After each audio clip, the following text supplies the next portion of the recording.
You're on 121.5, the emergency frequency.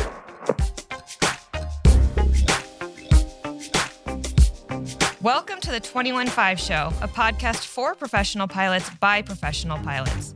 Join Dylan and Max, both with experience in flight instruction, the airlines, and business aviation, as they talk to a variety of industry experts, share stories, and have a little fun along the way. Oh, Max, it's so good to see you virtually on screen. We took an extra week off. Needed a little break. You took an extra week off. I had a lot of non-income producing activity last week. For those of you that don't know, Dylan is very charitable with his time. And we had a saying in the real estate business, when people go to the office and wouldn't actually be working, we'd call it NIPPA, which stood for non-income producing activity. So Dylan has become the king of NIPPA. He's just involved in a lot of scholarship committee, golf tournament director, former president, blah, blah, blah, you name it. So yeah, the Arizona Business Aviation Association, which I've been involved with for a long time. We had our golf tournament last week. We raised money for scholarships for folks in business aviation. So yeah, I was a little busy, so I had to take a week off from the show, but we're back. But it does give me a good opportunity to talk for a minute about NIPPA, which you think is just a total waste of time. No, I admire you. I just like to give you a hard time. Yeah. So I don't know if you've heard, Max, but a lot of folks are getting hired at the airlines right now. And as you mentioned, I was the president of the association, and a lot of people... I've been noticing on every vacancy bid, though, however. Exactly. Very rewarding. But my point is, I've been involved with this organization, and I've worked with a lot of people, and a lot of those people are making the jump to a different job, or maybe it's not to the airlines, but just a different business aviation job. And guess what? I'm writing a lot of letters of rec for people right now. And because those people have volunteered and worked with me in that kind of capacity, those types of letters of rec are extremely easy to write and pretty profound when they're sent in right. So yes, you have to sacrifice some time if you're going to give back, but I think there is also a potential career benefit there, because if you're somebody and you can get a good letter of recommendation for somebody that you volunteer with, you're like, hey man, this guy was super dependable. He gave his time, all these other things. Like, I think that really can speak a lot to set yourself apart as a candidate. I could have sworn I remember somebody saying something about out of the cockpit experience is very important in seeking a job. I don't know who would have said that. We don't talk to that guy anymore. Much to my chagrin, I have to admit, It was my friend James O'Neill. Smart guy. Unbelievable. That's right.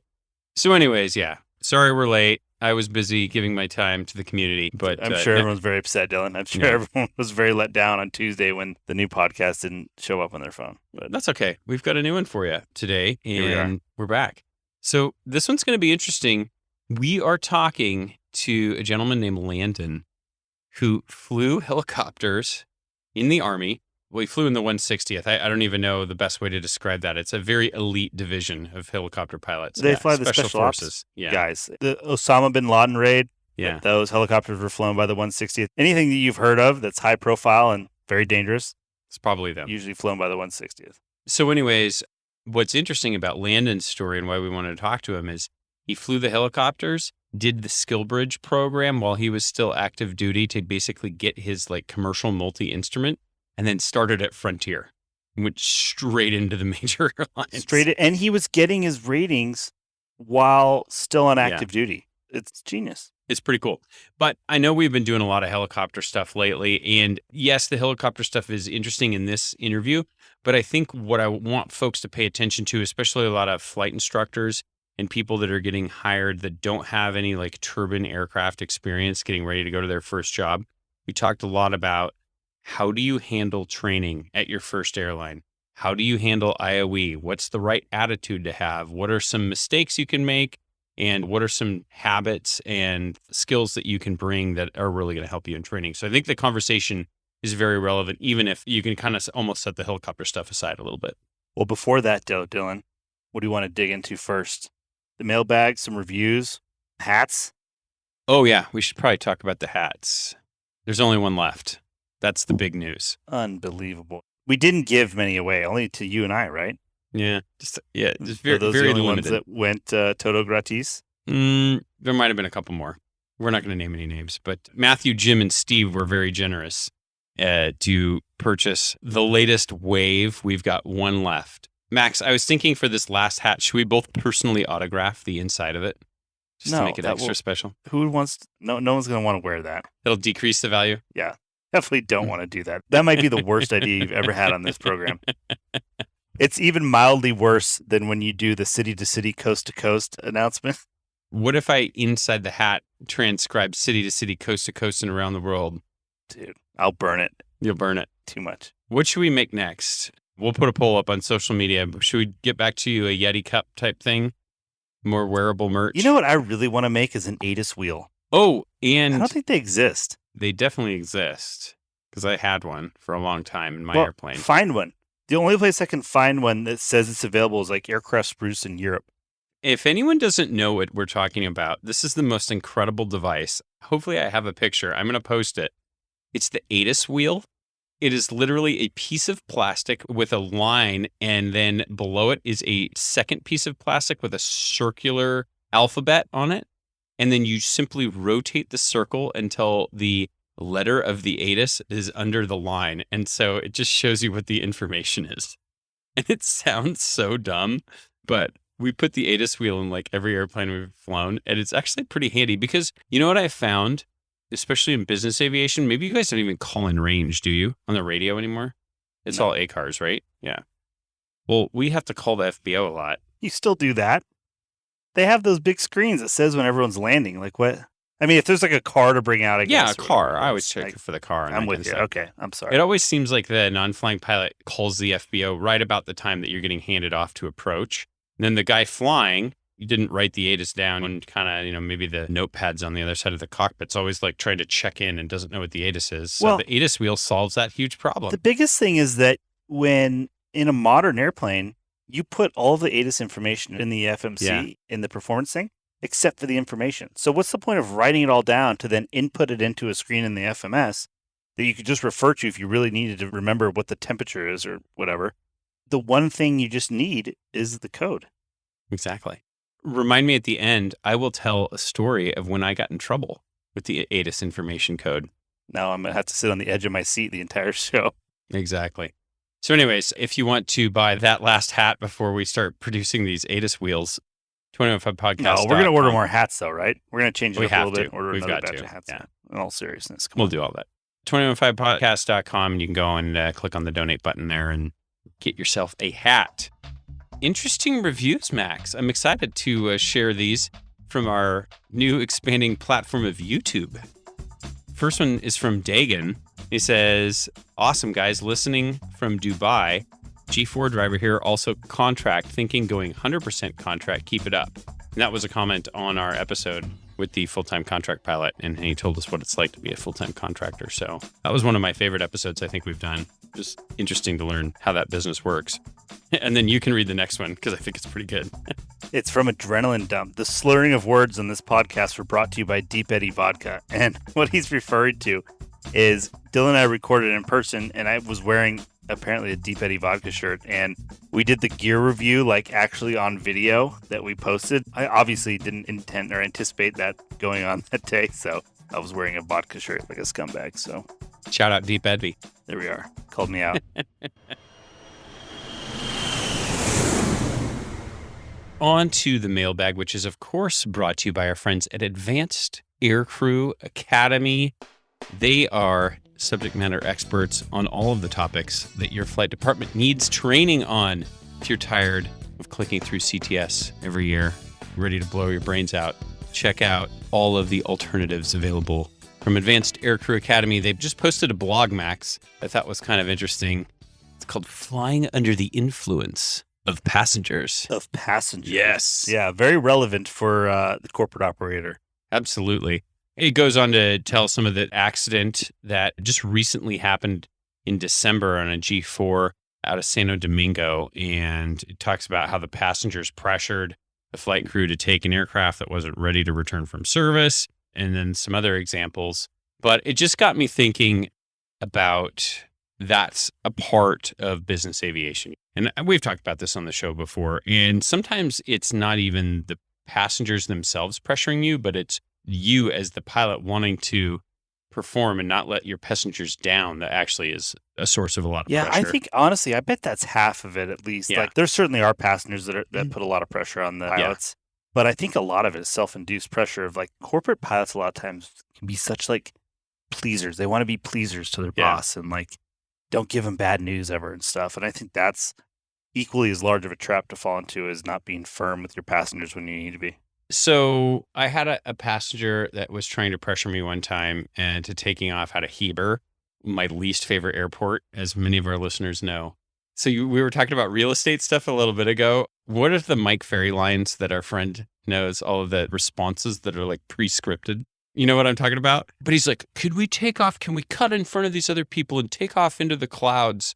And I'm like, dude, no. And finally, he just wouldn't stop asking me this dumb stuff. And I'm like, no, any other questions? And you just have to be very firm. But I think a lot of those guys respect that. They're pushing to see where your boundary is. Most of them are type A grinders already. So people are like afraid to push back, but I think that's actually how you gain some respect sometimes from that personality type. The other thing I've always preached, it's fine to say no when you need to say no, but it's also a really good idea if you can. I mean, sometimes weather or whatever, you can't, there's no other alternative. We just can't go right now. But if you say no, but then provide the next best alternative, I think that always softens the blow and ends up being a good way to redirect people that are 100%. being a little pushy. Yeah, 100%. Like I remember one time we go into Aspen and we miss, and passengers come to the front and we're like spinning the hold real quick, trying to figure out what we're going to do. And he's like, well, can we hold? He goes, we have a lot of fuel, right? Blah, blah. I'm like, yeah, we can hold for a while. I said, but I'll tell you what, I don't expect the weather to improve at all. It's likely going to get worse. And I said, the other consideration is if we bang out of this hold and go right to Rifle right now, I bet we'll actually get a rental car or some transportation for you guys to Aspen versus if we hold and burn a bunch of your gas and then go to Rifle, there'll be nothing left. And then what's the plan? And he's like, all right, yeah, good idea. We went and it worked out. So it's one of those things too, where provide a sort of alternative if you can. Absolutely. Yeah. No, I would not just say that my advice, it was not something I would recommend for most people. Let's just say no. Any other question? Well, but sometimes if the you weather's have too to. bad and there's nothing else you can do and they won't keep grinding, you just Yeah. got to draw the line in the sand. Yeah. So it's all part of the fun in that side of the aviation. That hasn't happened to you at Southwest recently? You haven't had any passengers come up and... No, we have this amazing thing called the cockpit door. Yeah. We just shut it. Just shut it. And then it's one-way communication. It's a PA button, and you make a PA, and then no one can talk back. It's perfect. One of the joys of 121, Dylan. I bet. Well, you probably don't experience the flight being delayed at the gate due to weather, and then you have a passenger come up and be like, I'm talking to my brother in Sioux Falls, and he says it's clear. I don't know why we can't take off. You don't get that ever? That's the cool thing is they have people that are paid to deal with the passengers. Oh. Depending on if you're at the gate or away from the gate, there's different people that are assigned to handle the people. So we can focus on the important stuff. Imagine that. I learn more and more about the 121 world. Just today, I had the flight attendants were all like kind of around, and I was going to try and get in the cockpit, and they're all blocking. I'm like, excuse me, what do you need? I'm like, listen, I have some very important stuff I need to do up here. Okay, I need to get by. And they're like, oh, I'm very important. I'm sure. Yes. Because everybody thinks the other person's job is way easier at all times. I've got this pour over coffee situation I need to handle. Yeah, listen. That's coming in episode 77. Stand by for that one. Anyways, on to the actual mailbag here. Thanks to our friends at Advanced Aircrew Academy for sponsoring and for writing that great article. We'll have a link in the show notes to that. But always a good reminder to check yourself. Before you wreck yourself, like exactly. The G4 people, unfortunately. Exactly. You want to read the first one? Dylan and Max, I just finished listening to episode 75. I wanted to say thank you again for letting me come on your show and talk about FlexJet on episode 66. Shout out FlexJet. Appreciate your continued support. What I'm really emailing about is the discussion on UPRT training. This is a fantastic episode and what a great and relevant topic. I enjoy the interviews with Randy Brooks from APS Training and Jared from Advanced Aircrew Academy.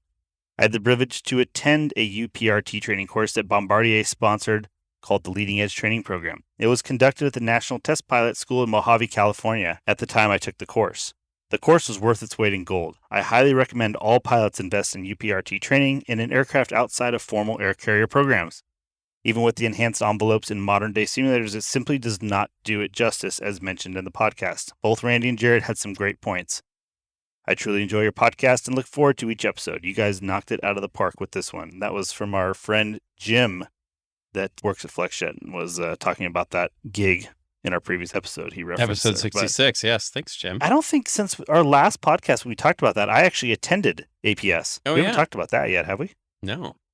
Are you here to confess that you threw up? It's okay. We're all among friends here. No, but we did have a lot of fun and reaffirmed the fact that that is some of the best training you can do in an airplane. And in talking to the instructor too about how many professional pilots, like experienced long-term pilots, show up to that, and one, have never been upside down in an airplane, or two, are very uncomfortable. Like the startle factor is very high when they first show up, and they train that away relatively quickly, which is really the point of doing it in an airplane that in no way mimics how your airplane flies, but it's meant to safely do that stuff day in and day out. And it does certainly accomplish what it is intended to do. Next email. One of the pilots I follow on Twitter is a furry. I was actually surprised to learn that there is a very large pilot/furry community. Sometimes they even post photos of themselves in the simulator cockpit wearing their furry head.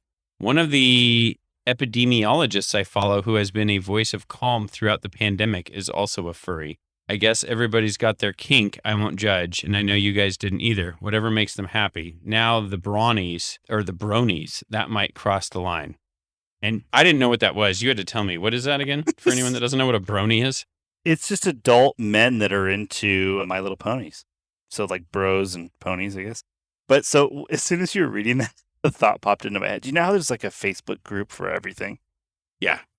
So I typed in on Facebook really quick while you were pilot furry, and it autofills Christians Furry Pilots Association. So It's out there. for those of you that are out there looking for other people that are pilots and also into furries, it sounds like there's a private group with 23 members. All right. Link in show notes. At least put the photo of the group on. Okay. Can you see that? It's the guy in the cockpit of an airplane with the furry head on. So What in the world? All right. That was Anyway. from Mike. Thank you, Mike. for those of you that haven't Yeah. listened to the previous episodes, I went to an overnight where there was a big furry convention going on. So that's where the furry reference came from. Yeah. Last email. This is from Eric, and he says, "Hey guys, love your show. I find the shows that highlight the oddball career advancement very interesting. Really enjoyed the helicopter and crop duster episode. I won't say my journey hasn't been too far off the beaten trail, but the more the folks I talk to at my current carrier say otherwise. Here's a short snippet of what I did to journey through the ranks. I started towing banners, which was a fantastic learning experience, quite frankly terrifying, knowing what I know now. This might be showing my age a bit, but I left towing for a canceled check hauler flying clapped out Barons. I'm guessing that would have been AirNet. This might be the best job I ever had, at least the most fun. Best job I never want to do again. I moved on to the notorious Metroliner flying auto parts, then transitioned to a Lear 2535 flying auto parts. The typical 30-minute short call started to get old, so I transitioned to Medevac in the Lear 35. This position gave me much better QOL, and I actually had hard days off. Fast forward a few years, and I ran into an owner of a decently large management company while waiting for my patient on the ramp in Rochester, Minnesota, while we started talking. And corporate was all I ever wanted when I started flying, so I made the jump to chief pilot of the operation and flying a large business jet throughout the world. It was a fantastic job. Bringing your skis or golf clubs on trips was fantastic. Most of my buddies were at Legacies, and I never stopped hearing, "You need to make the jump to 121. You won't regret it. With much hesitation, I decided to follow their advice and flew for an ACMI. And they were definitely right. 121 ops is 100% easier. Out of the blue last year, I received a random call from a rather large cargo company, and I hastily accepted. Sorry for the long ramble, but I guess what I'm trying to say is my aviation journey has come full circle. I started with freight and hopefully will end with freight. Networking is key for success in this business. I can't emphasize this enough, especially for the younger folks just now entering this circus known as aviation. Anyway, cheers, guys. Keep up the great podcast, and I look forward to many more." And that's from Eric. Great email. That is a great email. And it's kind of two things we've talked about before, where it's like people that are so laser focused on hustling as hard as they can to get to the legacy. There's certainly benefit in that you'll realize with seniority, right? Later in your career. But I think a lot of times you miss smelling the roses on the way because there's going to be some really cool stuff in an aviation career besides regional to then another airline. That's the crazy thing. I mean, it's like what we're talking with Landon in our interview coming up. He just makes the jump right to the majors there. I think a lot of guys and gals can go work at the regionals maybe for 2 or 3 years and then boom, they're signed up at the majors and then they're looking at 40 years. 25 years is good enough for me. That's what I've learned. But the other thing too that I always hear, and I just heard this, remember I told you we flew our airplane up to that ranch on the north side of the Grand Canyon? Oh, yeah. Mm-hmm. Bartend Ranch. It's this ranch. It's 80 miles from the nearest like paved road or telephone, and they have their airstrip, and you go there and ride horses and whatever. But I flew up there, and there's another guy with his family up there, and he used to fly in there like 20 years ago, right, in the 206s. And he goes, that was the most fun job I ever had. He goes, he's standing there with his wife and kids, like literally right behind me. He goes, that was literally the best year of my life. He looks his wife right in the eye. I know. I kind of looked at her and she's just kind of pretended she didn't hear him. It was funny. He goes, and I didn't count tips, but I got my W-2 that year. It was $10,000. I mean, he lit up when he's talking about it. And people that have all had these freight jobs or flying air tours like that or whatever in some sort of piston-powered airplane always reminisce on how that was like the greatest job of all time. And that's why we always say, go do something cool. Like, especially when you're young and single and you have no real responsibility, like go do something cool in aviation, something fun. That was our flight advice segment brought to you by Harvey Watt. There you go. There you go. Absolutely. I agree 100%. And it's funny because I'm halfway through my career and I already look back and like by far the most fun flying I've done has all been with a propeller, King Airs, turboprops. So I 100% agree. Yeah, it's awesome if you can get the Aviate program right out of college or the Propel program and boom, boom, boom. But there's definitely more than one way to skin a cat. And I think we should have a longer conversation about that. Maybe in the next episode, we're going to talk about people that choose a different path to give you a little preview, but there's more than one way to do it. And just because everybody else is doing something doesn't mean that's the right thing for you to do. So anyways, that was our advice segment brought to you by Harvey Watt. If folks want to get some advice from us free of charge, they can just send us an email, info@215podcast.com, or visit the flight advice link on our website where you can submit an anonymous question for us to try and tackle. And maybe we'll even bring in a diamond dog to assist. We haven't had a diamond dog in a little while. No, we haven't. It's time to bring one back. So thanks to everyone who wrote into the mailbag. And yeah, let's get on to this conversation with Landon. It's going to be great. A lot of positive energy from Landon. Let's do it. Max, we're very excited to have Landon Cheben joining us today. He's a Frontier Airlines Airbus pilot and a former Army helicopter pilot, flew in the 160th. Welcome to the program, Landon. Thanks for having me, guys. I appreciate it. Welcome. So, Landon, we wanted to have you on the show today because you kind of have an interesting path for how you've gotten to where you're at. And I think your story is very interesting and very inspiring for a lot of folks who maybe aren't taking the traditional path to the airlines. So we'd love for you to share just a little bit about who you are, what you've done in aviation, and where you are today.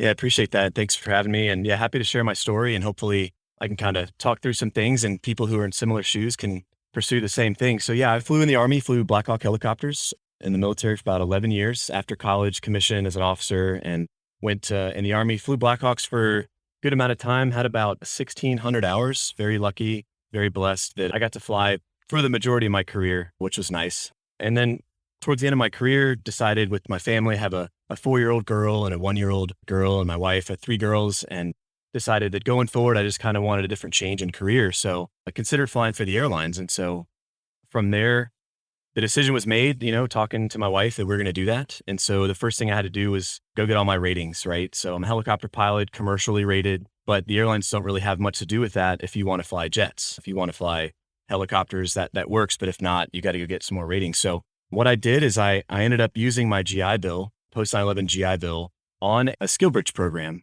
So the Army calls it a CSP, Career Skills Program. DOD is Skybridge. So I was able to take the last 180 days of my time in the military, and I was able to go to Infinity Flight Group up there in New Jersey And that's where I got my multi-engine commercial instrument rating. And I was also able to get my 250 PIC time build, which those are the two kind of minimum gates you have to meet to be able to get hired by an airline, by a regional. Wait, did you still have to fly helicopters at that time, or that last portion you just flew fixed wing stuff? So I wasn't flying helicopters during that last 6 months. Now I was a little bit, I don't know, fortunate is the right word to say, but it was kind of during the COVID time. This is like 2019, 2020 timeframe. So there really wasn't a whole lot of flying. I was FAC 2 at the time. I was on staff for those last 6 months, but I was not also flying helicopters, to answer your question. But for someone else who maybe does have minimums, it would just be something that, and I definitely talk to my chain of command and my SPs. They say, hey, can I get, waiver, et cetera. But that's a good question. I've been asked that before. That's a good question. But no, so I got all my stuff, got my ratings. Infinity's great. You can get all that I just said with one semester GI Bill, which is awesome. It's a fast track program. It's like 5.5 months. From there, RTAG, which if people don't know what RTAG is, you're missing out. RTAG is an amazing nonprofit organization for veterans. Anyone who wants to go to the aviation industry, RTAG's where it's at. There's a Facebook page, there's a website, there's a conference every year. The founders, Jim, Tim, Eric, and Josh, they had an idea with Frontier of, can we take a military rotor pilot with a decent amount of flight time? I'm not super high on the hours, but I have more than some. Can you take a helicopter pilot with some experience and make them go straight to the majors and skip the regionals? And so at the time, I think Jerry, Emily, Emmy, those guys at Frontier said, let's try it. There's a model for it. I know Frontier, a couple other companies, they have Purdue Pipelines, Embry-Riddle, ATP. So the question was, can we take a military pilot? So they went through a pretty arduous interview process, went and visited them in Denver, had a ton of questions. I mean, it was pretty extensive, which I'm thankful for, but they decided to take a chance on me. So I was able to go straight from the military, got my ratings while I was still on duty, and then went straight to Frontier flying Airbuses for my first job. So very thankful and blessed and lucky to do that. So. Now I have a question for you. Is it hard to get all your fixed wing stuff initially? That's a great question. For me, it was hard in that it was very fast. So conceptually, flying helicopters, I would say, is harder than flying airplanes, mostly due to, I guess, a general truth that helicopters don't want to fly. I guess the phrase has been said, helicopters is a bunch of conflicting forces that balance each other out to maintain flight, right? Main rotor, tail rotor is a great example. Planes want to fly, but the pace of the program at Infinity was pretty quick. I got my PPL in like 10 days.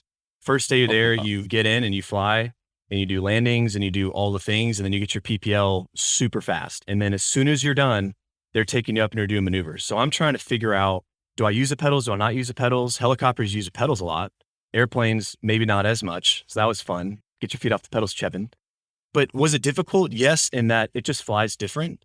But planning wise, I guess aerodynamically, just the whole package, plane flying is a lot more simple. You can enjoy it more. It's more of a craft, cruising, maneuvers, landing, finessing. I found that I enjoyed it, which I was excited to find out that it was a joy to do. So I feel like helicopters, there's a big emphasis on VFR, and flying airplanes professionally, there's obviously a big emphasis on IFR. So was it hard for you to go from that mostly visual kind of environment to then flying all these approaches and doing everything very IFR centered? Yeah. So what a lot of people don't know is that all military helicopter pilots, they are all IFR rated pilots. And with the modernization of the fleet, I know the Apaches, I don't know for sure, but they were the last to kind of really adopt that IFR capability. But all the aircraft are, some of the Guardians don't have them, but they're all glass, right? So the UH-60 mic, we're all glass up front. And so you have pretty much the same capability. You have GPS, you have VORs, you have ILSs. And for the aircraft I was flying specifically, and kind of a blessing for helicopter pilots, I think, for that question specifically, is that jump was not very hard. The reason is because the military aircraft with the glass, it's the same concept. You build your approach, you build your flight, you build your profiles, your speeds in the CDU, and then it projects on your MFD. And then you couple up, it has a fully coupled flight director, autopilot. It'll shoot the approach for you on the glide slope. I know our aircraft, if you had a low visibility, you can kind of come down and it'll stop at hover for you. A lot of the 60s can do that. The Chinooks can do that. Oh, wow. And so the jump there conceptually was actually awesome, because I would just pull the drawer and dump this button pushes you press for the Blackhawk. And just, this is what you do for, say, the G1000. And then again, for the Frontier aircraft, the Airbus, here's the button pushes you do for this aircraft. but it's the same thing. So that was probably the easiest part for me, was the IFR transition stuff. So you complete the training in 180 days, all the way through commercial multi-engine. And how many flight hours do you get? You get done with about 35 multi, so a little bit short of the 50. And you have about anywhere between 275 and 300, depending on how you use your flight time and safety flight and et cetera. But you can get anywhere between 250 and 300 hours. It's quick. They're 3 7-week semesters, but the Skybridge was great for that, because if I were to have done it with GI Bill after I left the military, which you can do, a lot of people do it, you get your BAH through the program. That's what GI Bill is. It'll give you the credits for the money for the college and then money for BAH. What's BAH? BAH is basic allowance for housing. So it's what you get in the military. It's rank dependent. I think if you're GI Bill, I think you get E6. I forget what the quantity is. It's based off location. But if you're on a Skybridge, you still get your BAH from being in the Army. You're still getting a paycheck from the Army. So for transitioning for the family, right? So for my wife and for my kids, paying the bills, putting food on the table, the stress of I'm going to get done with my training and then what? It was a little reduced, because I knew, hey, I'm still in the Army technically. On paper, I'm getting paid. And so when I'm done with all of this, I'm kind of bettering my chances of getting employed after the fact and kind of reducing that time that I could potentially be unemployed, which I was for about 2 to 3 months. But that could have been way worse if I didn't use the Skybridge program. Why isn't everybody doing it that way? That's a great question. Honestly, there's twofold answer. The first answer is a lot of people don't know about it. I mean, Skybridge, it's not super new. It's relatively new. Congress passed it into, I guess, law or whatever to reduce the amount of unemployed veterans. So a lot of soldiers don't know about it. They don't know that they have that available to them. A lot of companies don't know how to utilize that as well. And also, I think the chain of command kind of lacks understanding as well. No fault of their own. They don't understand how the system works, how the paperwork goes. I'm losing a soldier for 6 months. He's still in my books. How is that allowed? So it's just really the education part of getting people to understand to use that, because it's an amazing tool for transitioning. And it's not just for aviators. I mean, if you want to go try out, if you want to work on airplanes, you can go get an AMP. If you want to be an air traffic controller, you can go get your certs there. I mean, if you want to go be a banker, you can go intern with a bank. It doesn't matter. It's for any job that you want to do. So such a good deal. And at what point when you started the fixed wing training, did you know about the Frontier program? Like, did you have all of that kind of lined up before you started? Or was that, hey, I'm finished the training, now I'm going to apply? Talk to us a little bit about that. I remember it was brought up when I was still at Infinity. We'll say it was like February of 2021. And the owner of Infinity called me. He had been talking with the RTAG guys and said, hey, would you be interested in this? We're playing around with the idea of a military guy kind of transitioning straight to a major. And of course I said, well, absolutely, I would love to. I'm thankful that you would think of me and that I'm someone that you guys want to try it on. And then it was kind of quiet for a while. And so I was running through, and like I'll recommend to people who call, I probably take 2 or 3 phone calls a week just helping people, right? Because it's a scary time, transitioning scary. I was kind of establishing my contingency plans. In the military, whenever you go do really anything, but if you're going on a mission, there's always contingencies. If this happens, then I'll do that. If an aircraft goes down, I'm going to do this. And you kind of plan a robust contingency plan for whatever you're doing. So for me, kind of going along with that idea, I was applying to all the airlines I could. I was getting my resume prep. I was getting my ratings. I had lined up to go get my CFI II because I still had some time left in the military. I just wanted to, hey, how do I improve my chances? How do I make myself more marketable? And then it was around, I think, July or August, I got a phone call again saying, hey, we're going to pursue this again, which I was like, awesome. I hadn't heard anything. I thought it kind of went away. And then it started about 2.5 months of just talking with Frontier recruiting, human resources, chief pilots, lots of Zoom calls, lots of questions. And I'll be vulnerable here. A lot of military folks are taught, quiet professional, not a silent professional, but a quiet professional, which is do your job, don't look for credit, and just go home and do it again the next day. And so when the pilot recruiters were asking me questions, I was very kind of reserved, very quiet professional. And they kind of coached and taught me, like they kind of pulled it out of me. I said, hey, we need to hear more, man. Like we need to hear about your experiences. Why should we pick you? We don't need you. We have plenty of applicants. So you have to sell yourself. You have to sell the idea of a helicopter pilot to us. And that was incredibly helpful. And it helped me grow personally to kind of, how do you balance bragging and humbly explaining the things that you were able to do that make you a marketable pilot. And so that was about 2 months of Jerry and Emily and a couple of the people helping me through that, which they eventually got out of me, which obviously helped. So that's funny you say that. I noticed that a lot in my initial training with about half of the people were at the airline were military guys. And a lot of them kind of downplay, I think is the best way to say a lot of what they did in the past. And it's like, dude, yeah, in the interview is the one time to shut that off and be the normal pilot who likes to talk about themselves. Yeah, we were inverted, right? Yeah, something like that. Yeah. So it was incredibly hard for me. I did my resume, right? So that's one thing you do. You got to submit that. My father-in-law was the head HR guy at Procter & Gamble. So pretty substantial position, pretty big company in the country. And so he knew all about resumes. And so he helped me translate my military stuff into civilian, right? So instead of company commander, I was a director. Instead of operations, S3, whatever, I was a director of operations or something like that, right? And what we found and what I've tried to share with other people is the military, no fault of their own, it's just the way it is. The military is really good at telling you what your responsibilities are. They don't necessarily teach you how to list your accomplishments. And those two words are very, very integral when you're trying to sell yourself. So an example is on an OER, you could say, I was responsible for 175 soldiers and equipment in excess of $80 million, right? That's like, oh, wow. Like for me, it's look at me, I'm responsible for all this money, all these people. But if you can take the name tape off of that statement, Landon was responsible for, and you can say Eric was responsible for, that's not an accomplishment. That's a responsibility. And if you go back and you read your evaluations, and I'm not sure about the Navy, Air Force, but I'm pretty sure the same, you'll find that in the majority of your evaluations, they're called OERs, of Officer Evaluation Reports, or NCOERs, Non-Commissioned Officer Evaluation Reports in the Army.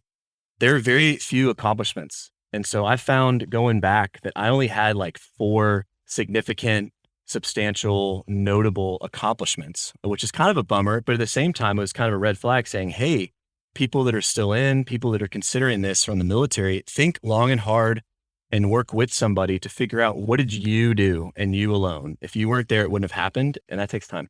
If I was doing your interview at the airline, I'd ask you a couple of the regular tell me about a time questions. And I'd be like, so Landon, I see you're in the 160th. Now, can you tell me about a time that you picked up SEAL Team 6 and dropped them off on a roof of a building somewhere? Just don't be afraid to get into the nitty gritty and the details of what happened. Go ahead. I would say, I don't know what you're talking about, but yeah, it's right? Definitely be one of those times with one of those stealth versions of the Blackhawk we saw in the news, a while back. Yeah, Photoshop. No, I mean, and again, though, that's a great example. Is it could easily be something that you say, I did this or that, but if Landon did it and the next guy did it, it's not an accomplishment. I mean, it hurts me to say, but it's like someone goes to work and they fly from Boston to Orlando and they hold out their hand, they want kudos for it. It's like, no, man, you did your job. That's your job, right? You flew people. So doing military missions and engaged in combat and stuff, it's like, yeah, that sounds good, but honestly, man, you did your job. What did you do? What were your accomplishments? What did you do that if you weren't there, it wouldn't have happened? That's hard to think of, especially in the military, because it's a very structured environment. You can't necessarily deviate left or right. And so kind of meditating on that and really critically thinking about those things is really important when you're trying to sell yourself to a new company. So that's a really great point. Well said. We've talked to a fair amount of military folks on the show, Max, and I've never really heard that perspective shared before. So no, there's always interesting for civilian guys like Dylan and I, and I'm sure the reverse for all military to hear, just see the differences of how you went through this whole system and ended up there. I just told the story before where at the airline, an initial, like a lot of military guys were like way over studying and like all this. I'm like, dude, you guys, you're not ranked in order at flight school here. Yes, we are. I'm just kidding. More of a pass fail, not an ABCD situation. So take a little time, smell the roses here. Let's have a little fun. So that's what I want to talk about next. So for any of the folks that are listening that maybe aren't in military aviator, it's time to tune back in here because I think this conversation is going to be relevant for a lot of our pilots, especially flight instructors that are getting ready to transition to an airline for the first time. And the initial training that you have to go through at an airline, in one word, I describe it, long. It's long. So Landon, talk a little bit about your experience going through the initial training at an airline with no previous 121 experience, having to learn about ops manuals and call outs. Some of these things are similar. No 121 experience. He had no jet experience. No jet experience. So a lot of different things that I think are relevant to a lot of our listeners who, maybe they didn't fly a helicopter in the Army, but don't have a lot of that experience coming in. So tell us a little bit about that. That's a good question. I mean, initially thinking about it, the first word that comes to my mind when I'm taking myself back to October, I started in October, so I've only been doing this for a couple months, is I was terrified. In the Army, we do physical fitness tests, right? You run 2 miles, do some push-ups, some sit-ups. I'm the guy that's like sweating it and nervous, right? I over-prepare and all that stuff. But I was terrified, right? Because I knew that the mountain in front of me was, hey, Cheben, you don't know these planes. You don't really know planes very well. You don't know 121. You don't know really anything. And all these guys in here have this experience. And so the two things that I would boil it down to for really anyone is, who do you surround yourself with, right? So, you're the average of your 5 closest people, physically, emotionally, financially, whatever. And who you surround yourself with are going to help you. Like in the military, we have a phrase called, you don't get your go, right? So Ranger School, I went to Ranger School back in 2011, and it's a very great life lesson that your effort that you give to yourself is important, but the people that you have around you to help you are almost more important, right? You don't get your own go. So-and-so will help you on a mission. So-and-so will help you study while you're at ground school, right? So what I did is I surrounded myself with just guys who were captains at regionals. My sim partner was a captain at Envoy. I was with a buddy, Harry Dyson, my guy. He flew B-52s in the Air Force, who kind of spoke the same language. He had flown before too. So I just got with these guys. Any question I had, I would write it down, right? Cockpit entry procedures. Like, how do you enter and exit the flight deck when you have to use the restroom? Everyone knows that. Everyone laughs, right? They knock, you got the little process. I didn't know any of that. So I'm writing down just hundreds of questions. And after class, we'd be in the hotel lobby studying every night for hours. I would ask these questions and these guys would answer them, and they helped me through it. The second piece of advice I would give is kind of another life thing too, but simply, what do you do with your time, right? So if you unpack your day from the time you wake up to the time you go to bed, right? And hopefully, not to say you should be a workaholic, but hopefully when you lay down at night, you're exhausted because you've used your day, you've used all the energy you've had in your brain and your body, that you go to bed exhausted, right? So I would, before I go to ground school, I was studying as much as I could. There's a book called Everything Explained. Great book, right? It's awesome got all the book, stuff you can search in there. So I would be going through study guides and it would say, Dutch roll. I'm like, what's that? Cool. Everything Explained. Go in there, read about Dutch roll. Go into all these things that I didn't know about. I would just study. And so what I would say that kind of helped me get through that, not fear, but just concern of getting through all this and can I do it, is how do I use my time? Am I studying? Am I still clearing my mind, going for a jog? Am I eating? Am I getting good rest? And that's huge. Just whenever you're about to do something hard. So that's really good advice, especially like what you mentioned, and you just mentioned it in passing, but I think it's really important. Did I go for a jog? Did I get some sleep? Did I make some time? Yeah, everyone's there and they're excited and they're anxious and they want to do well and they want to study. You also have to make time to clear your mind. You can't study 7 days a week, 24 hours a day. And I've been in classes with people that do that and they don't take those breaks and to be able to decompress. And it's any long-term training event like that, it's a marathon, not a sprint. You're not going to learn the airplane in one day. You're not going to learn the company ops manual in a day. You break it down a little bit, you chunk it out, and you tackle it over the long haul. And whenever I did it, I always took 1 day off a week. If you had the weekends off, ours was Monday through Friday. So we had 2 days off and I wouldn't even look at a book for a day. And it was counterintuitive kind of for some people, but for me, it was really helpful. So knowing yourself is part of the key, but I don't know, Max, you probably have a similar, Max has his own philosophy, I think. No, I what I was going to say is it's tailored to each person. Yeah. Not only their experience, but how they learn. And some people, it's easier. It just is. Flying as a whole, whether it's actually flying the airplane or learning flows, it's just easier for some people, and some people it's harder, period. That's just how it is. And it's always going to be that way. And so, yeah, like you said, Dylan, part of it's knowing yourself and coming to terms with that about what you need as far as taking a break or how much you need to study. And then most of the people like at Frontier in your class were probably regional captains, which is super easy because it's essentially the same thing. The speeds are a little different. The flap settings are different, but it's the same gig. And then corporate people that have been flying jets, the V1 cut's kind of a V1 cut and flying an ILS and this and that in a jet. But I remember when I went to the regional, I came from flying piston singles and twins, and going to the jet, you did have to study harder because your capacity is a lot less to absorb stuff going on because things are moving faster. Like you need to take 90% of your capacity to focus on flying and staying up with the airplane. You don't have time to be thinking about your flow or stuff. So you do have to have that stuff down pat where later in my career at another training, you have a lot more capacity to absorb if you don't prepare as much. So then I would go to the pool and sit in the lazy river a lot more. Yeah. And that's huge too. That chunking is a good point, and kind of knowing yourself. I use the word compartmentalization. So I knew that I had a lot of extra study to do that other people didn't. So I wouldn't necessarily try to tackle eat the whole elephant at once. A great example is bidding, right? In the airlines, you bid. Okay. I know 0.0% anything about bidding. That's a compartment that I decided to leave closed. I don't have the capacity, like Max said, to learn that right now. It's not needed. So I'm going to leave that shut. So right now there's PBS bidding. There's a guy that bids for me, right? But in going through ground school, and Frontier did a really good job. And if whatever ground school you're going through maybe doesn't bite size it off like Frontier does, it was, hey, what's the priority right now? Priority is memory items, limitations, lights and switches, and like your flows, right?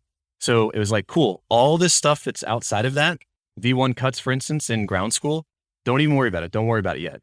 After class, go back to the hotel, work out, meet up, memory items, limitations, maybe some lights and switches, take a quick break, get some dinner, and then we go to the simulator with the ground trainers and we would do flows and callouts. So right there, it's like 1, 2, 3. It wasn't, let's do it all at once. Let's exhaust ourselves at the table. Let's separate it out to where our brain can kind of absorb more. And then you do that for 2 weeks, 3 weeks, whatever, and you got it. I mean, you're good. Yeah. It's interesting. I've seen something else happen because now we have all these training resources that are available with these CPTs and VPTs and all of these cockpit trainers and stuff. Where back in the day, it was the paper tiger. Like you got the posters and that was it. And then you showed up to the sim. And I was paired up with the gentleman one time. He was an older guy and he was struggling. Like he was way behind the airplane. He's like, yeah, I'm going to go chair fly. I'm like, dude, chair flying was 20 years ago. I'm like, now you have all this equipment. You sign up on a sheet, you reserve some time, and you go in the CPT. I said, touching it on the poster is one thing, and that's great if that's the only resource you have. Throwing the switch, and the guy was having a hard time with the FMC and manipulating that. And I'm like, there's no paper tiger that's going to help you until you actually go through it. I'm like, you have to go. And he wouldn't take advantage of those resources because he was scared in his vulnerable position and was falling back on what he knew in the past, right? And instead, I'm like, look, go down there and I will show up to our training event an hour, 2 hours early, whatever you need. And I will help you get through what you need to do, but you have to utilize those resources. And like at the end of the day, he wouldn't do it, which meant I couldn't really help him because I can't teach you how to program an FMC on a piece of paper. He ended up getting pulled out before the check ride and went down a different path. And I'm sure he was fine, but he required extra training stuff. And I'm like, dude, there's the resources now are so awesome. You have to take advantage of those. I don't care where you came from. Like that is the way to do it. And Max, if you were my sim partner, I would, to use a phrase I used before, you would have got me my go because I wouldn't have known that. And if I listen to you because you know and you have experience and I listen and I use the recommendations because you're in a position of knowing and I'm not, like you got me my go because you helped me through that, right? So surrounding yourself with people who can help you specific to you is really the name of the game. And they're everywhere. You just got to find them and work together. Get it done. You know, the other thing that's funny is if you're in that position of having more experience and the other person is struggling, and it's so easy in the sim and things to jump in and save the day, keep saving the day and keep saving the day. And then at a certain point, you have to pull the plug and know when you're not helping after some point. There's certain times you catch somebody and say, hey, did you see what happened there? You know, but if you keep doing it, and then it comes up to the practice check ride and you're still jumping in, you have to pull the plug well before then and let somebody sometimes fall to be able to get back up. So, yeah. And I think what both of you guys are saying, and it's my experience, everyone is on their own journey through training, and comparing yourself against other people in class, that is very futile because there's always going to be somebody that has a ton of experience. Maybe they flew the airplane at a different airline and they're coming over and what they're going to do is going to be different than what you need. So you really do have to focus on you, like we mentioned, knowing yourself. So I have some other questions about your training, but let's talk more about the IOE portion. Now, I think also really relevant for a lot of folks who may fly in a jet for the first time, maybe. So let's talk about your attitude when you get to the airplane for the first time? What was the attitude like, and what did you feel like when you showed up? That is a great question. Showing up the first time, I try to equate it to my experience, right? Military. That's all I have, right? So that's all I had to draw back on. Very intimidating. You can kind of get inside your head. I was doing the walk around. You had this big jet, big engines. I think I know what I'm looking at. And you get in and you build the box, put the flight plan in there. Everything that you've been in training, right? Training is important. It's habitual. You learn, it's natural. That's why call outs and flows are such a big deal, is because they normalize kind of the needed things that need to happen, right? There's psychology in that. What I tried to do and what I did in the military is everything from behind my seat. The flying Blackhawks, the crew chiefs would always tell us, say, sir, everything behind your seat is me. Obviously, the pilot and commander is responsible for the aircraft and all that stuff. But for a crew, everything from behind my seat back is not me. I am flying this aircraft. So I was very nervous to call a spade a spade. My first landing in a jet was with PAX. There was no empty jet. In the military, you get your ratings with no one in the back, and then eventually you get to the unit and you fly. So that was definitely intimidating. But what I would encourage someone to do is just focus on your training. The simulator is great. The technology these days really kind of mimics what it's really going to be like.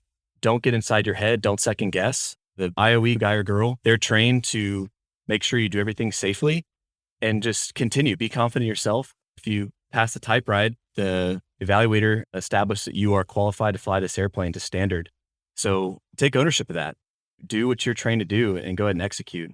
The other thing that I would say is I try to lead, kind of lighten the mood a little bit by just saying, when I introduce myself, I say, hey, I'm new. I'm Landon, right? I just got here in October. Tell them a little bit of my background. And it's always funny because whenever you first get with your captain, when you fly, it's always, hey, my name is this, my name is where I'm from. Where'd you come from, right?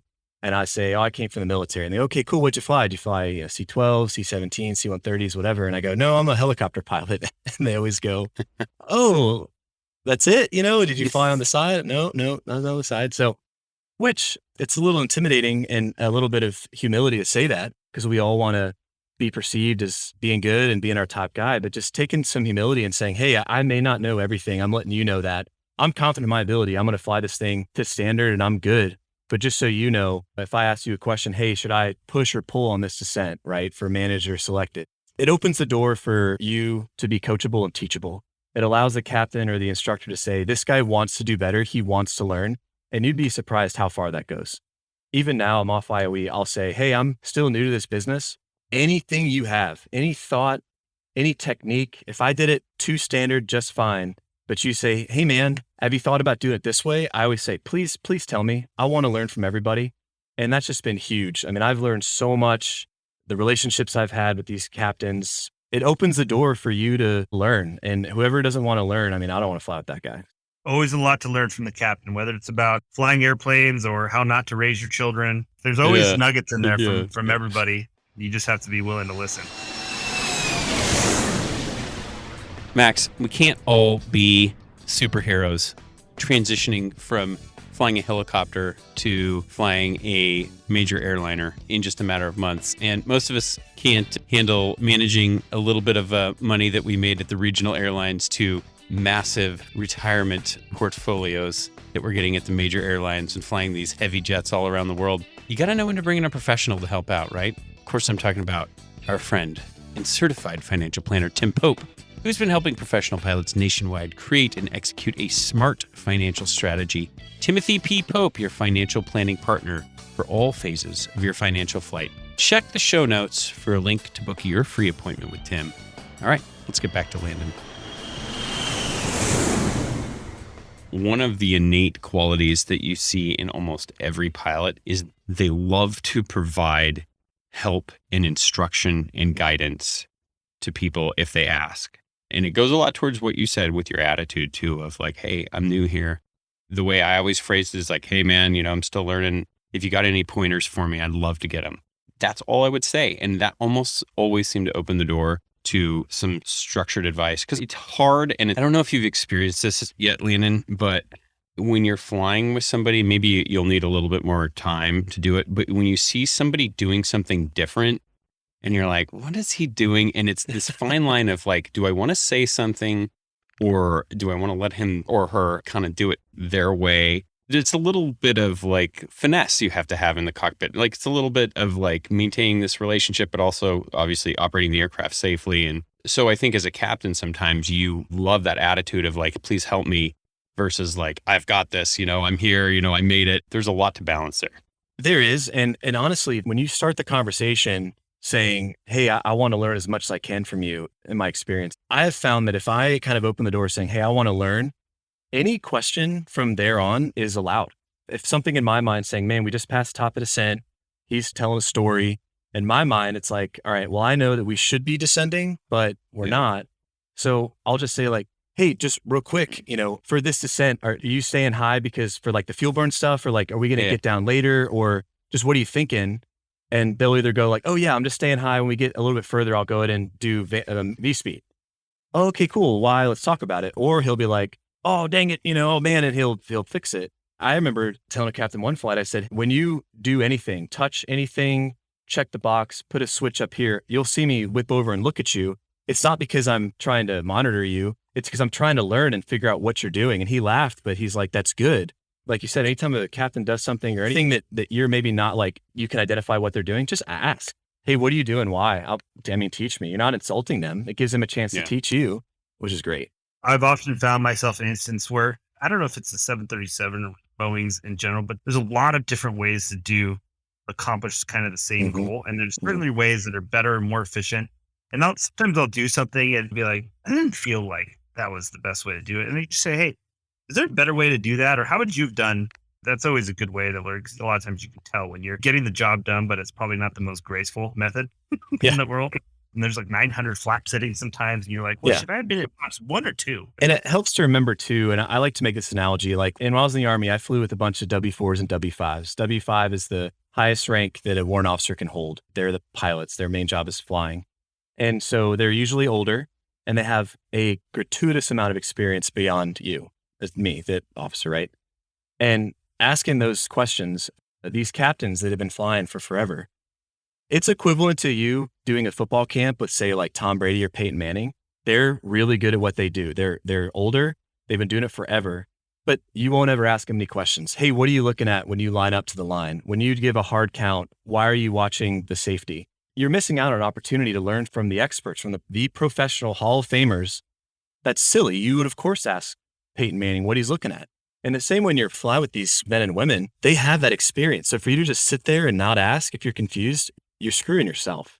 Ask the question, learn something, and you'll be better for it.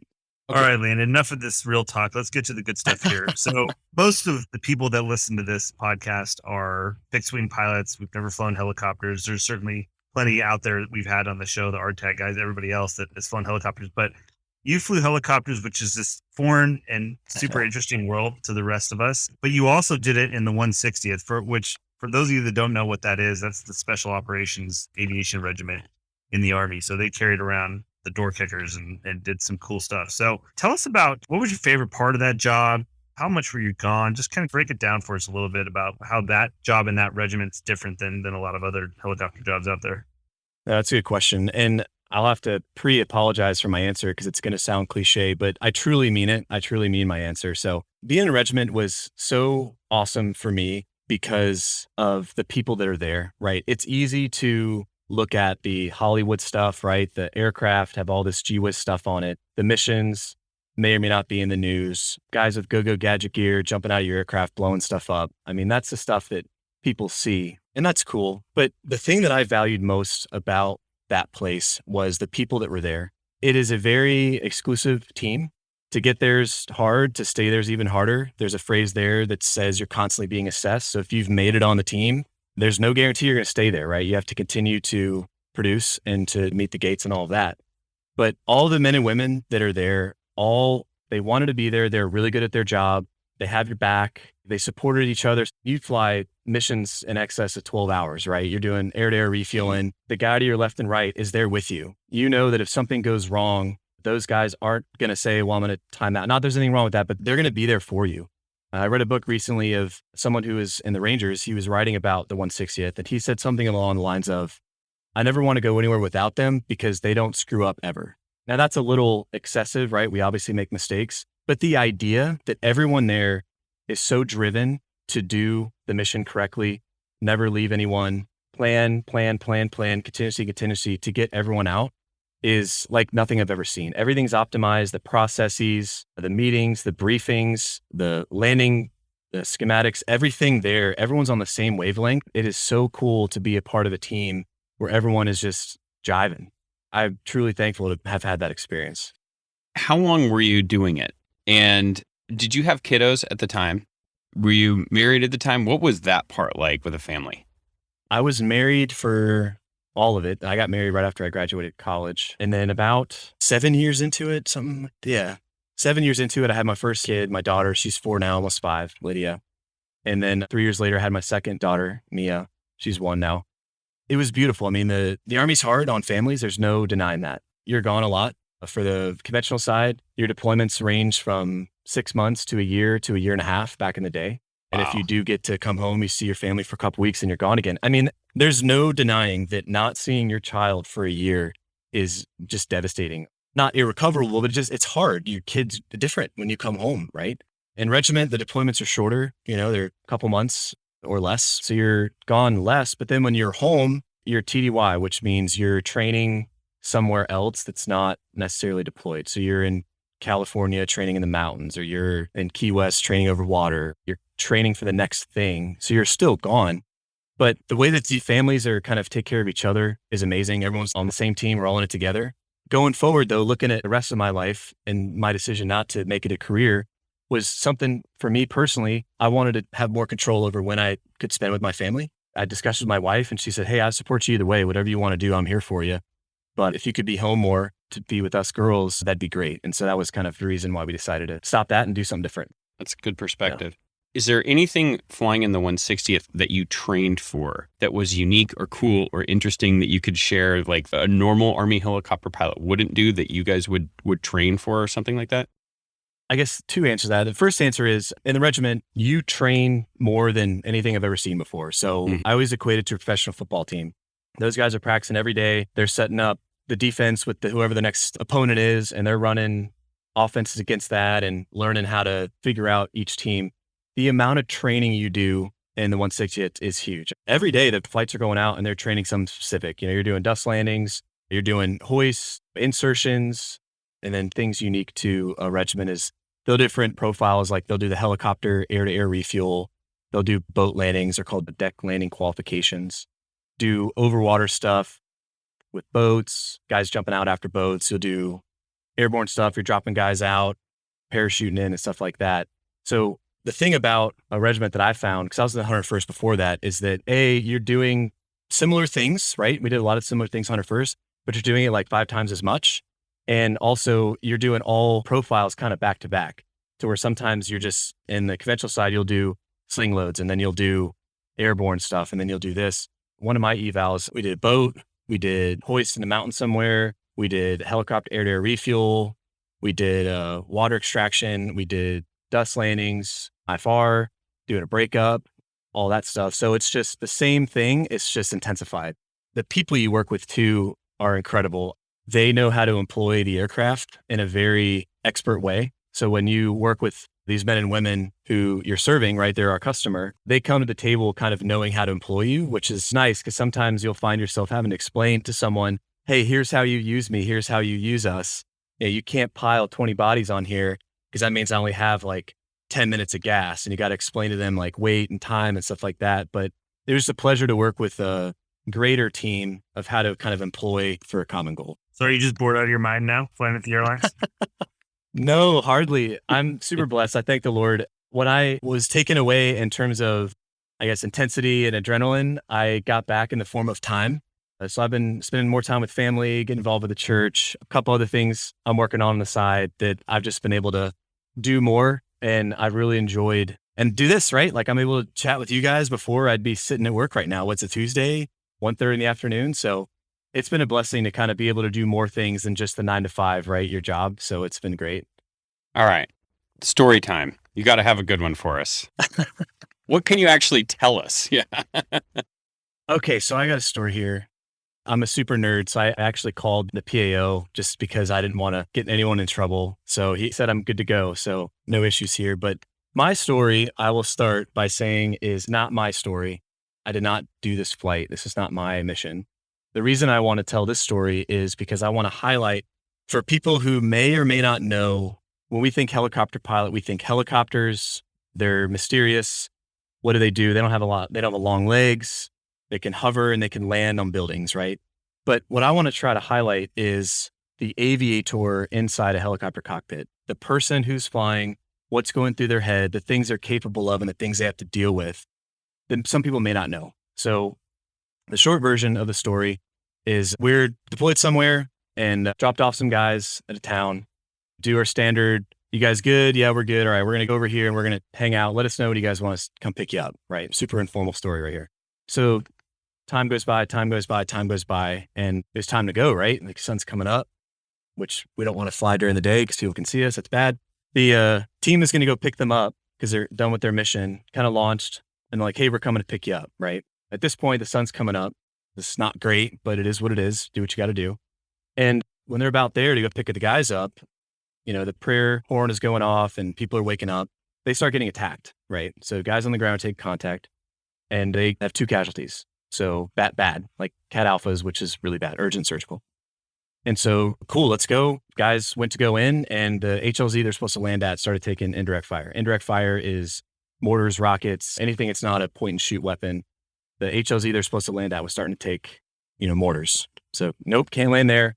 And the ground force says, hey, you can't land, go somewhere else. We're going to improve the situation. So they go and they land somewhere else in the mountains, just unplanned, just put it down. We need to wait, okay, to conserve gas because they only had enough gas for a specific amount of time because of fuel and packs. It's a balance, right? So they land and it's just a fight, right? The guys are fighting, 2 casualties, bad situation, sun's up. The flight lead of the flight that was going to pick him up said, hey, we're going to run out of gas soon, like meaning that we don't have enough gas to come get you and take you to where we're going to go and get more gas. Sorry, we're not ready. We're going to fight. Cool. So he called the other group of aircraft that was on the hose getting gas and said, hey, you guys got to come replace us because we don't have enough gas and this potentially is going to last a really long time. So you guys need to replace us. So they got off the hose and essentially replaced those aircraft in the mountains on the ground, just waiting. No sooner that they switched out and those new set of aircraft were now in position for the exfil. As soon as they touched down full of gas, right? Because who knows, this could last all day, right? It's one of those days. They get a call, exfil. Really? Like, dang it. So they're now overweight, right? So they're going to go in and they're going to pick up all these guys, take them home. They have too much gas. They're having to figure out in the CDU, hey, how much gas do I need? How much gas do I have? How many packs do I need? How much they weigh? Do the math, run everything to say, hey, do I have enough power to pick up people, right? So as soon as they lift off, they start dumping fuel, which is out, just done. I'm dumping gas. I think the Air Force has a capability too. They're just dumping gas to get their weight down. And they dump gas all the way till they land as much as they possibly could. Guys getting shot at, everyone's shooting. Everyone naturally gets on the first aircraft that they come to because I don't want to run to the next aircraft because I'm getting shot at, like, no thanks. So they get in and there's way too many people on board. So the PC, and again, this goes back to the aviator inside a helicopter cockpit, he had to make a decision. Say, hey, this is too heavy. I don't want to, my limitations are this, could potentially over torque the aircraft. Do I send people out to my aircraft to go to the next aircraft? Do I do that in the dust during the day getting shot at? Or do I figure this out, right? So he decided I need to figure this out. So he, in helicopter world, it's called an IGE takeoff, in-ground effect takeoff, which essentially is like an airplane. So you pick it up to a couple foot hover, you get some forward airspeed, you go through ETL, effective translational lift, and you take off like a plane once you get lift over the rotor disc. So he said, I'm going to do an IGE takeoff. And so he did. He picked it up to a couple foot hover. Luckily, there was no trees or buildings in front of him. He did an IGE takeoff and limped it all the way back because he was too heavy. He couldn't fly very fast because he was so heavy. And he limped it all the way back to where the gas place was. He's getting shot at on the way back because it's daytime. And it was just a catastrophe of a situation. The good news story is that first and foremost, the most important thing is that the 2 casualties survived. One guy had his arm blown off and his leg blown off. Should have bled out, honestly. There was, I think, an investigation about why he didn't die, right? It was a good investigation. How did you not die, man? He lived, the other guy lived. The aircraft was fine. It didn't get shot down. Everything was able to get fixed, and everyone made it back safe. Everything was fine, right? So at the end of the day, what that story means to me is a couple things. One, the guys that were flying, there was no question ever of, well, we got to go back. I mean, we're timed out. It's daytime. We've been out here for 12 hours. No, they were prepared mentally to stay there for 24 hours if they had to. They got the mission done. They did what had to be done. The pilots knew enough about the aircraft, problem solving, aerial decision-making, risk mitigation, communication to say, I'm going to do this. It's not ideal, but for the situation I'm in, this is the best decision, which it was. The medics did their job in the back. I remember they were tapping guys on the shoulder saying, give me your arm. It's like, you don't know my blood type. It doesn't matter. Give me your arm. And they were direct to the casualty, right? They were doing what they had to do to make things happen. And they did. No one died. Everyone got back as mission success. So that's my story. Like I said, it's not mine. I was not in the cockpit on any of these aircraft, but my team was, and those people were, and they were helicopter pilots, and they did awesome. And I'm proud of them for it. Tell me about a time you... I got nervous and I got out. Oh, man, that's a great story, but I think it's a great way to highlight. Sometimes you have to do pilot things, and that's a decision that doesn't matter if you're a helicopter pilot in the 160th or a 152 pilot. There's some instinct and there's some knowledge that you sometimes have to rely on to make a quick decision. So that highlights that pretty well. Landon, we will get you out on this. You mentioned earlier Skybridge, the program that military aviators can use to help their transition. And you're kind of doing something unique to help people streamline that process. Can you talk a little bit about the Skybridge program? Yeah, of course. Thanks for that. So when I did my Skybridge, it wasn't easy. I'm a pretty assertive person. I try to problem solve and I'm always working to get things done, right? I was working effortlessly to get my paperwork approved, to get all the wickets and gates that the Army has. It is what it is. To get all this stuff approved. Frankly, it was difficult, right? Not only am I trying to transition my family, I'm trying to learn a new trade to go get a new career. I'm technically still in the Army, so I still have some things there. Am I going to move my family? Like just all this stuff. I also had to deal with this obstacle of I got to get my Skybridge approved. This is critical to my transition. And it was very, very difficult. So once I got through all of this, I'm looking back and guys and girls are calling me saying, hey, can you help? Can you help? And there was really no avenue to help them in a streamlined process. I mean, the Skybridge program in the DoD, they have counselors and they try the best they can. It's just the aviation employment of that program is difficult. It's new. There's a lot of unknowns. So my buddy Austin and I, we started a company called Skybridge. And simply put, all it is it takes my experience of just kind of the difficulty in navigating that whole process, and it simplifies it for a soldier. So if you're a soldier in the military, and right now we're only kind of doing guys and girls that are still in that have access to that career skills. If you're interested in anything that is in the aviation industry, whether it's a pilot, flight attendant, gate agent, ground handler, mechanic, if you want to be a weather guy, if you want to work in the ops cell, tracking aircraft, if you want to be a pilot recruiter, an HR guy, or a logistics guy who works for an airline that works on getting parts from point A to point B, anything that touches the airline industry, we want to help you with that. So there's a website we have, skybridgevets.com.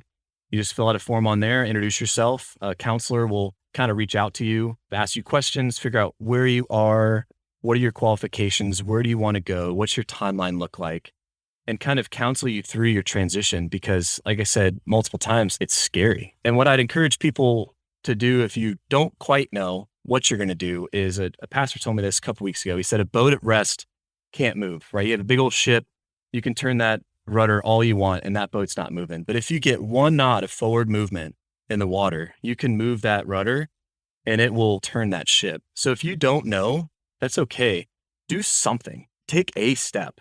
Get some forward movement. And if that's contacting Skybridge and talking with somebody, do that. And then maybe you decide, you know what? I don't want to do aviation. I'm good. Fine.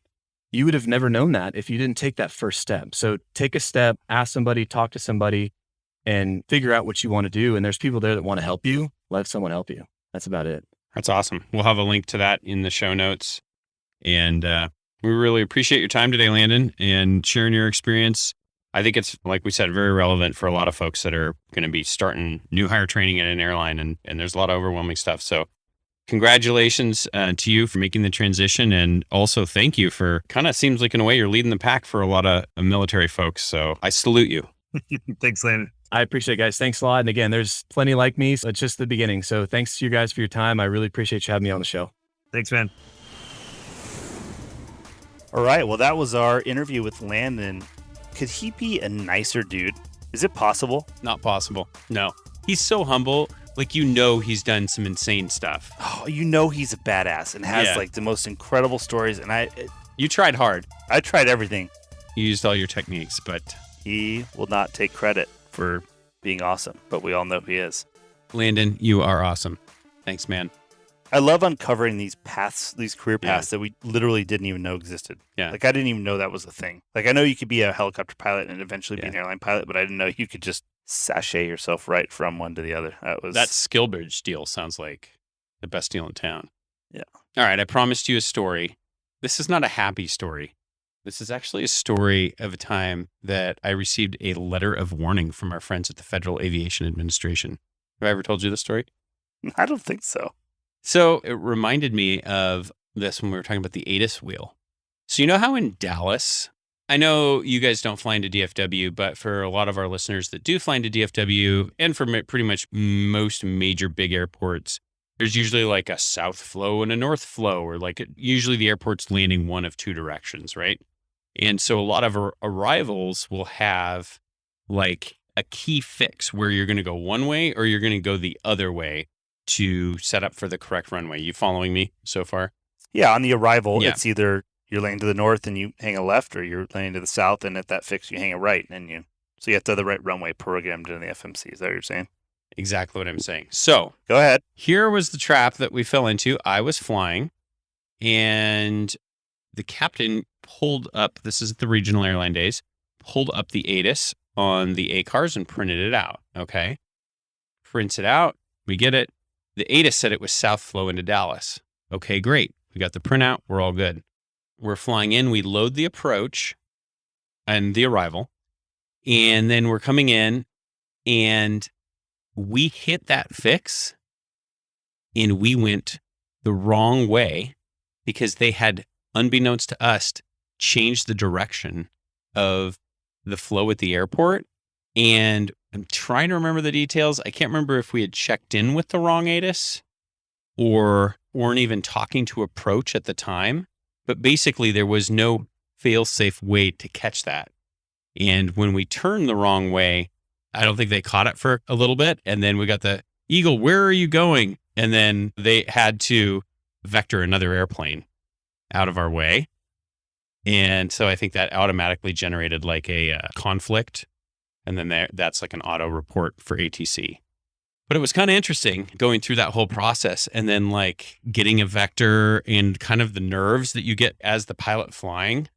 When you're like, oh my gosh, something just happened. And kind of had to like take a second, take this evasive action that they gave us, and then like be like, oh my gosh, we just screwed up. But also to kind of set that aside and focus on completing the flight. Yeah, it's like golf. Yeah. Like when you shank a really bad shot, you got to... And you're just like, I can't believe this just happened, but I have to set it aside and I have to keep flying the airplane right now. Oh my gosh, I'm freaking out. I'm in trouble. I'm never going to get a job at a major airline. All these things that are running through your head. And you're like, no, I have to put that aside and get this airplane safely on the ground first. So we ended up doing that. We landed. The captain goes, hey, let's just try and write everything down that we remember. And then we had to go do the next flight. Like that we were just in DFW and then off to the overnight. And the captain said something to me that I thought was kind of cool. He's a sports fan. I'm a sports fan. And he goes, hey, it's like when Brett Favre throws an interception. He told me it's like, you just got to move on and keep throwing, keep doing it. Like you got to move on from your mistake. And as a young pilot with maybe only a couple of years of experience, that was pretty traumatic for me at the time. But what ended up happening, we filled out the ASAP reports. We went to the review board. There was no punitive action. The union was involved. All of the systems were in place to make sure that the operation got safer, but the pilots weren't punished for an innocent mistake. And, at the end of the day, I got a letter of warning from the FAA, and that was that. What's interesting, I think now, I think they've changed some stuff because I'm sure that's happened a bunch Yep. of times. So some arrivals at the big airports, that arrival only works with one direction of flow, right? Right. And if they revert, this happened to me today, and they reverse the direction, they change the arrival. Yeah. If it's one where you go left or right, they always, at least with the descend via clearance, they always say descend via the whatever arrival, landing 24 right. Right.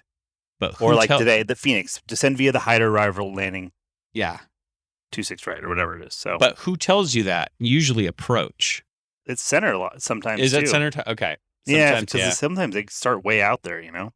See, this is one thing in business aviation. I just almost never fly into airports where No, we get yeah. descend vias and that kind of stuff. And I mean, that's your world and not mine. So some of that phraseology is definitely, I haven't stayed up on. I think you get descend vias a lot, like Burbank. Oh, and, yeah, some of places that, but So- like- but not, I think the ones where it splits depending on the flow and Yeah. all of that stuff. And then it comes and then it splits again depending on what Yeah. specific runway, Yeah. whether it's 25 right, left, or 26 or whatever.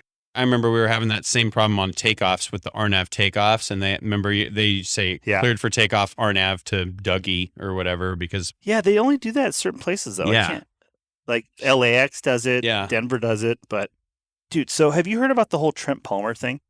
no. He got his license suspended for 60 days. Did he really? Which, if you guys don't know who Trent Palmer is, he's a YouTube pilot that he flies around in a Kit Fox and lands off airport and backcountry and makes these cool videos and whatever. So I haven't always agreed with everything that he posts on there because sometimes I think those guys don't do a service to aviation and teaching people how to water ski and stuff like that. Like, I don't know, that belongs on YouTube, but who am I to judge, I suppose. But I wonder what our friend Roy thinks about this. yeah, oh, that's right. Roy is, yeah, he feels very strongly. But so Trent, he got his license suspended for 60 days. And the reason, this has been going on since 2019 is when the event was, and it finally made its way through the process. And basically what he did was he was over a friend's house that had a private strip, and he made an approach to check it out, decided it didn't look good and didn't want to land there. So he went around and then flew back and landed wherever he landed. And the neighbor submitted a cell phone video that was recorded of a screen from his security camera, big fisheye wide angle Mhm. lens. Mhm. So you get what I'm saying? He recorded the monitor with his cell phone and sent it to the FAA. And from that, they determined that he was within 500 feet of his property and then tagged him with like reckless as well. And they ended up violating him and suspending his license for 60 days, which obviously you get relief from that if you're for takeoff or landing, right? I mean, there's a lot of Mhm. times you're within 500 feet of something taking off or landing.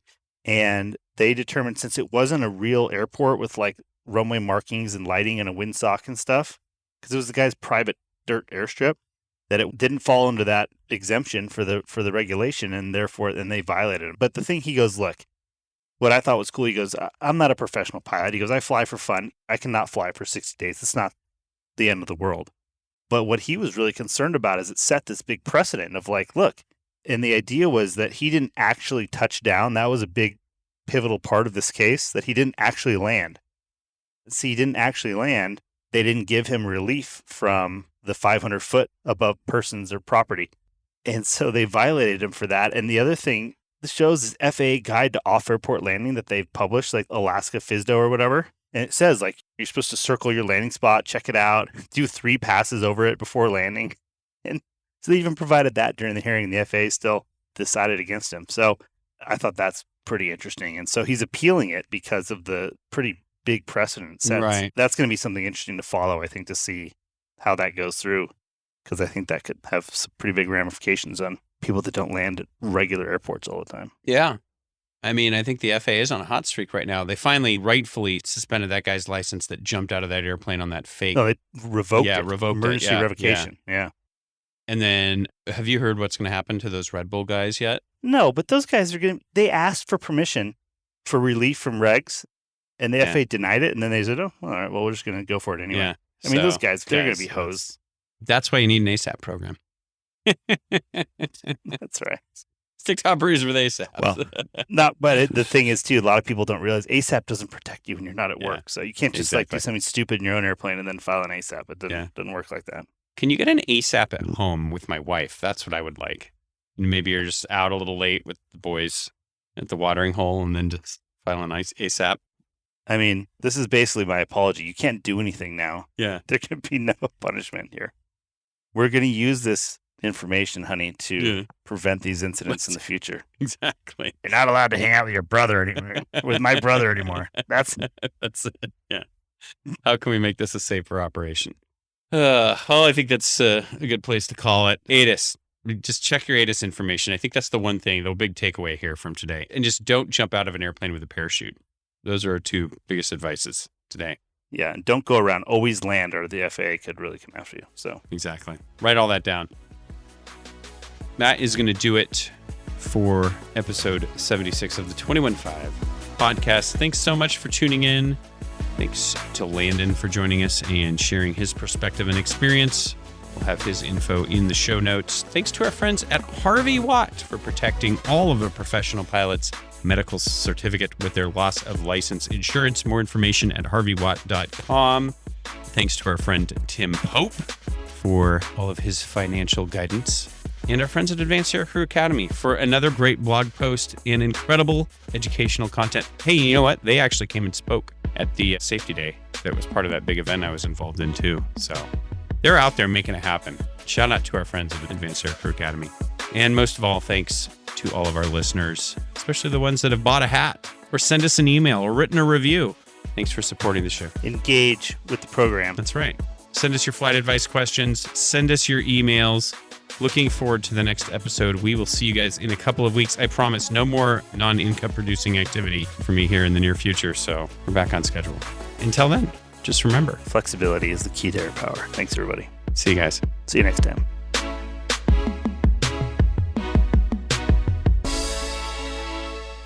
The statements made in this show are our own opinions and do not reflect, nor were they under any direction from any of our employers.